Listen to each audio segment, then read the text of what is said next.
Coming up, intense D.C. fire, flames gushing out of a home near the Maryland line and near one local university. Just how many people are without a home? The latest from investigators. Caught on camera. Police want your help to identify a suspect in a stabbing near a hospital. What led up to the ordeal? Streetery comeback. Pushback from restaurant owners prompting immediate change.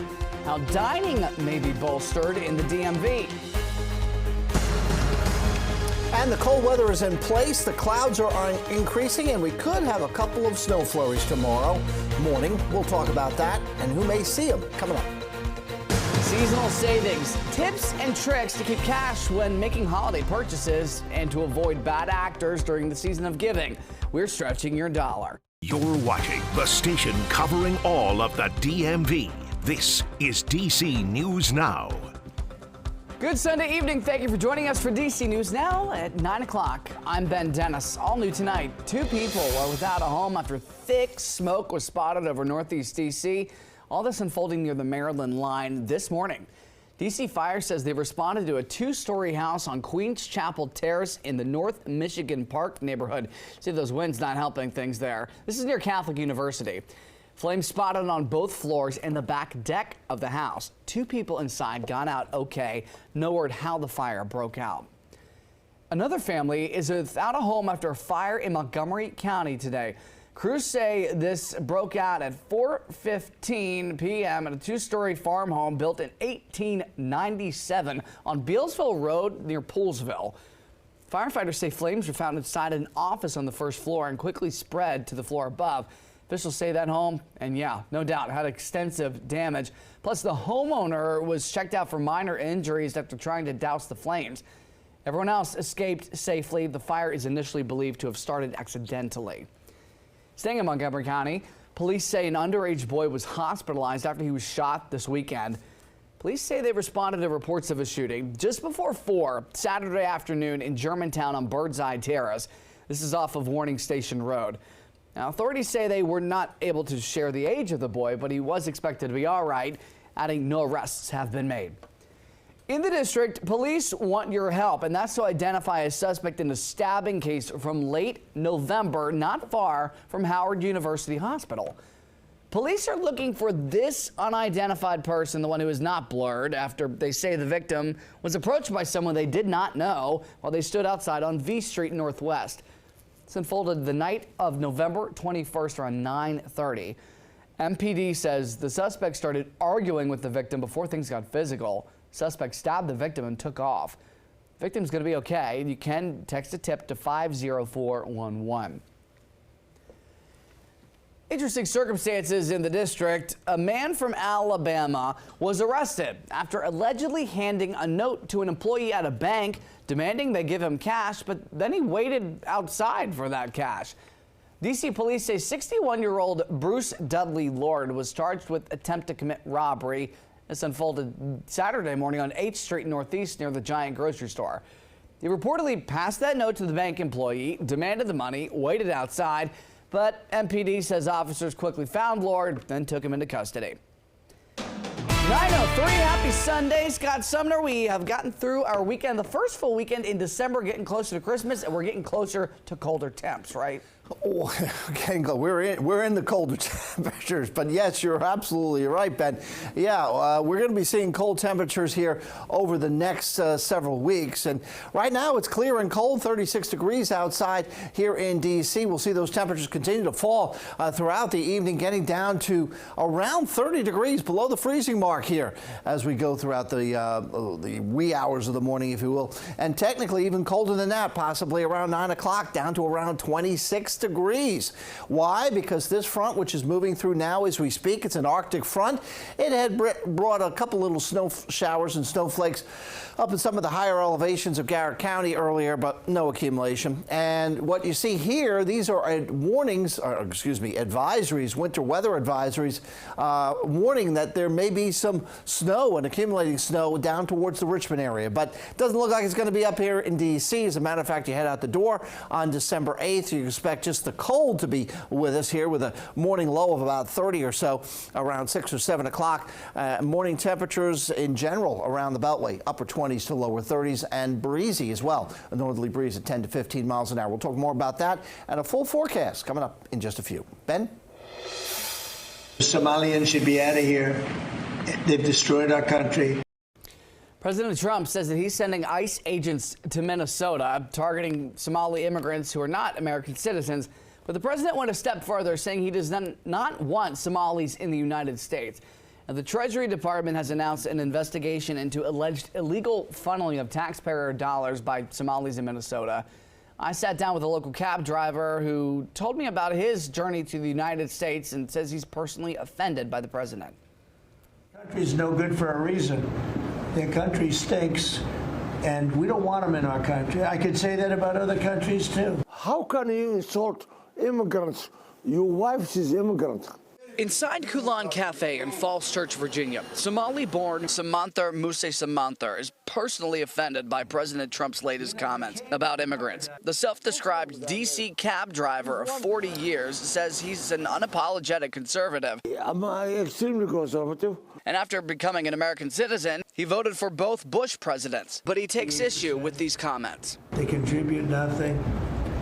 I don't want them in our country, I'll be honest with you. And this is the saddest day time ever my entire life in America. President Trump and administration officials claim American taxpayer dollars from government programs were defrauded in Minnesota, home to a large Somali population. And money was possibly sent to an al-Qaeda affiliate group. I hear they ripped off Somalians, ripped off that state for billions of dollars, billions.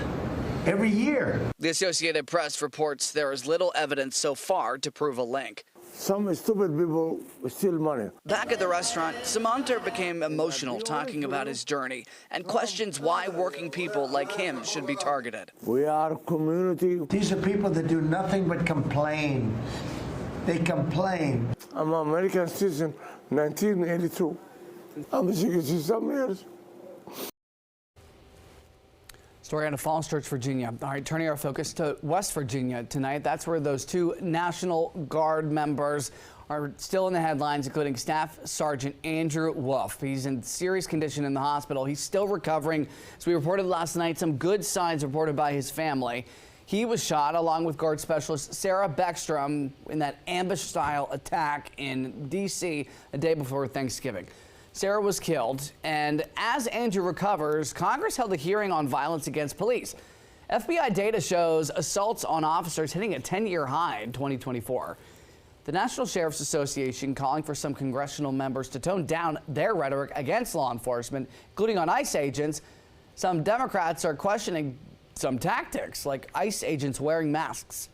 Officers who fear for their safety or the safety of their families cannot perform at their best. I don't think any of us here denigrate any law enforcement officer. But in every occupation, there are standards that you have to adhere to. Some police groups also requested Congress to pass new legislation that's to provide stronger protections for officers, including new federal penalties for assaults on cops. Virginia Senator Mark Warner says Defense Secretary Pete Hegseth put Virginians' lives at risk when he discussed sensitive information in an encrypted Signal group chat, which included a journalist. Warner has pointed to concerns that he has about Hegseth's role in ordering those missile strikes, too, on what the Trump administration calls illegal drug boats in the Caribbean. You don't blow up people that are no longer combatants, even if you accept the fact that there could have been drugs on the boat. If they are in the water swimming, how are they still combatants? As opposed to being this big tough guy that says the buck stops with me. Whenever there's controversy, he tries to pawn it off on someone else. We have reached out to all 5 Republican members of Virginia's congressional delegation to ask them if they still have confidence in Hegseth, but we have not heard back. Hegseth is also in hot water after publisher of children's book series Franklin the Turtle condemned what they called a violent portrayal of Franklin. Hegseth shared a mock cover of the character on X. You can see Franklin's firing some kind of rocket-propelled weapon towards what he calls a drug smuggling boat. The caption above the post read, quote, "For your Christmas wish list." The publishers say they condemn any violent or unauthorized use of Franklin's name or image. DC's curfew for teenagers will continue through April. Council members just voted to extend the police chief's ability to declare extended curfew zones for anybody under 18 years old. This limits public gatherings after 8 p.m. and adds a curfew from 11 p.m. to 6 a.m. every single night. Happy holidays as we wrap the first weekend of December. Families are flocking to holiday events and, yeah, performances too. Got a favorite? This includes Prince George's County, where a youth theater group is performing a holiday classic. Our Stephen Cohen goes beyond the curtain. It's a very special way to celebrate the holidays. The Nutcracker is one of the most beloved performances of the season. Presented by the National Ballet Company, the production is rewarding entertainment. It's a timeless classic. It fits right in with the season. It's enjoyable. It's accessible to all ages. And as cherished as the stage performance is, so too is its venue, the Prince George's Public Playhouse. The Public Playhouse for the Performing Arts has been serving the Chevrolet and Hyattsville community since the 1940s. It's been a staple for the community. We present music, theater, dance, and we have multiple performances every week. Karen Segala is a stagehand who says the dramatic effects are compelling. They were in like a snow, like a blizzard. I just really like the visuals of it. I think it's very nice. And the audience takeaway? Leave here with a wonderful feeling of being prepared for the holiday season. We hope that they feel cheerful and they're moved by the music. And the Public Playhouse is welcoming Santa next Saturday at 2 p.m. Reporting from Cheverly, Maryland, Stephen Cohen, DC News Now. All right, thanks to Stephen. The holiday joy is continuing in Alexandria. That's where police held their annual Heroes and Helpers today. The program is part of the department's annual outreach where officers pair up with local kids from families who are in need for a holiday shopping experience. Got to bring some smiles to everybody out there. Officers trolled the aisles of Target, shopping for the perfect gift and building some memories too. These are one of the events that I really cherish every year because it's really rewarding seeing the kids pick their gifts and be really happy. Officers say the event also helps police connect with the community and build long-lasting relationships. Good to see it. Coming up, helping you stretch your dollar, checking in on a Northern Virginia mother who challenged herself to only buy essentials this year and not filler and fluff. What she told our Haley Milan how she saved.